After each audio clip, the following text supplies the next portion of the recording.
where my soul was free.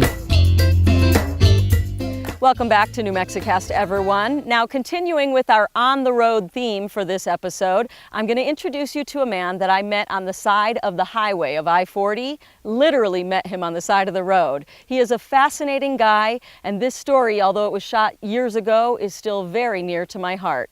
Enjoy. Welcome back to New Mexicast, everyone. After living on a boat, mostly in the Bahamas, for the past 10 months, I am finally back in New Mexico.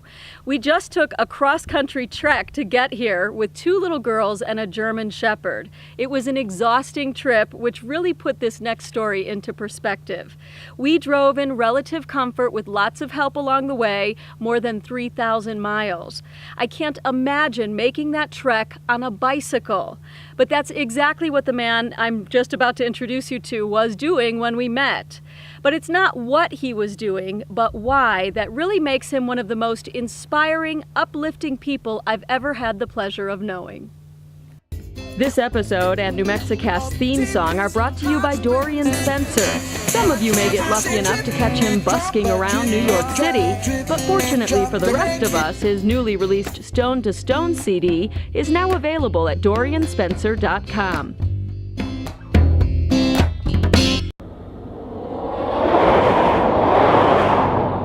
As big rigs barrel down Interstate 40's 374 miles across the state of New Mexico, they find wide-open vistas, breathtaking views, and posted speed limits of up to 75 miles an hour.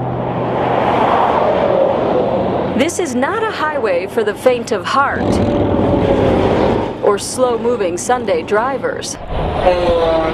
But as heat waves dance across the hot I-40 pavement near Gallup, New Mexico, there is an unexpected sight beside the 18-wheelers.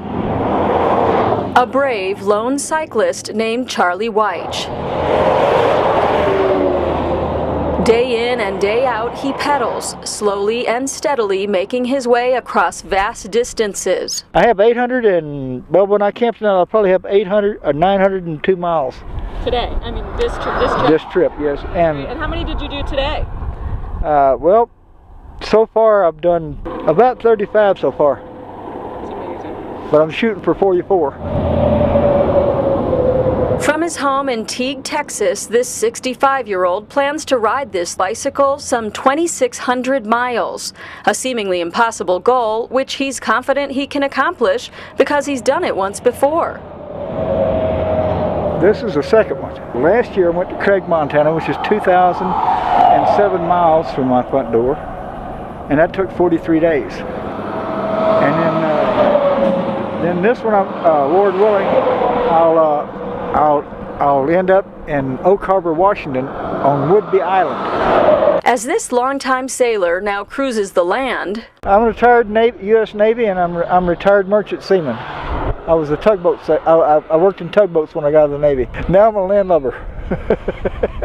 He doesn't need much to keep a smile on his face. Where do you sleep along the way? Right there. On the ground? Yeah. Of course, I much prefer cornfields. See, that hadn't been plowed up, so it's kind of hard. But a cornfield, it's all plowed up, and it's just the nicest bed you ever laid down on. Charlie's bright spirit shines in more ways than one. His reason for this trek? To draw attention to the hunger problem in America. I've passed through a lot of farming districts over my life, and what I see more and more is vegetables piled alongside the road rotting. Now the Bible tells us that we're not supposed to pick up the sheaves that falls.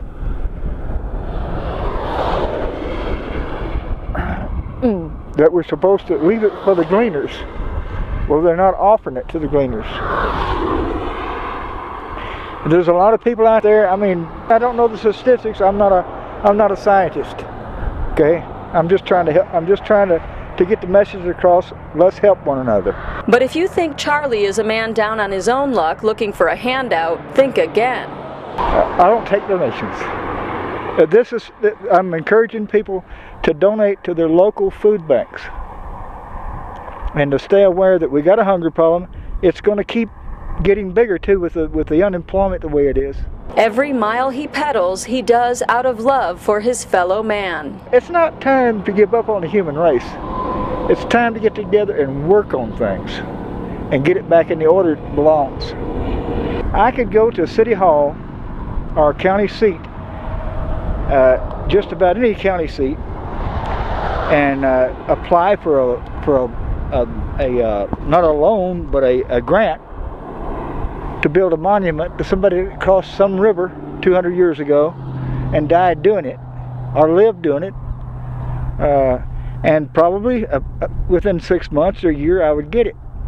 If I went to City Hall and asked for money to feed hungry people, they'd laugh me out of the building. It seems that we're more interested in the dead and the gone than we are the here and the living.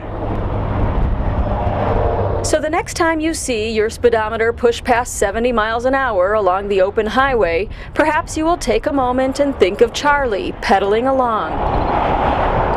And perhaps he will inspire you to slow down long enough to leave some spare change with your local food bank. Doesn't take your dollar bills, just your pocket change. The 2 or 3 cents that you leave at a gas station. You know, because you don't like pennies in your pocket. I pick up pennies and nickels all over the road where people just throw them out the window. They don't think a penny's worth anything. But it is. It is. And they turn into dollars real quick if you just put them aside. If you do that, every mile he has pedaled will have been worth it as far as Charlie's concerned. God bless you. Keep on keeping on. You just got to keep working with it. You know, times change, people change. You can't give up. It looks like you're not giving up. No. Along I-40 near Gallup, New Mexico, for New Mexicast, I'm Rosalinda Roman. Unfortunately, Charlie never made it to Washington State. He got as far as Nevada, and police there sent him home, saying he was not allowed to cross state highways on his bicycle. I wish I could say he just hopped on his bike and gave it another go, but the truth is Charlie's story took a terrible turn a few months ago when he was hit while riding his bicycle in Texas by a Ford Explorer. He suffered brain trauma and his loved ones feared the worst. But I am happy to report that he is on the road to recovery. He's making great progress, and I spoke to him just a short while ago.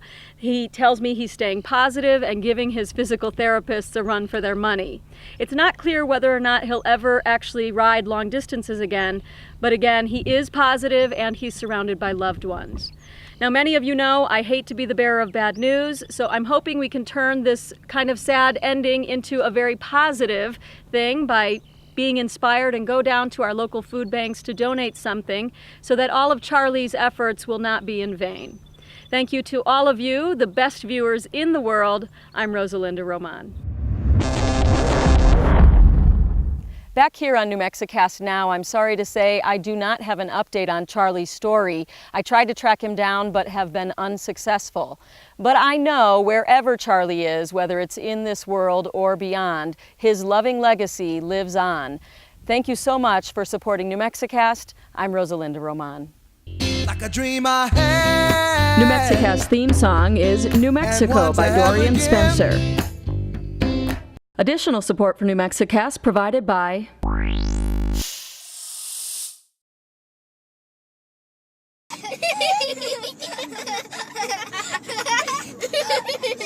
Do like this? Is that okay? That's fine. I'm sure no one will mind. Good arms. After living on a boat in the Bahamas for 3, 2, 1. It's not hot, is it? It's 110 in the Bahamas. It's cooler. I mean, 110 here. It's cooler in the Bahamas. 3, 2, 1. There's a sight for sore eyes. It's Charlie. How awesome. How awesome. Hello. There's you. It is me.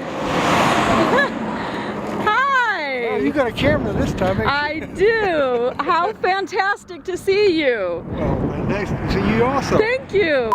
Welcome back to New Mexicast, everyone, my longtime video podcast or web series, which is now this enchanting TV show. I wonder if I could do it with my eyes closed. It's just too bright.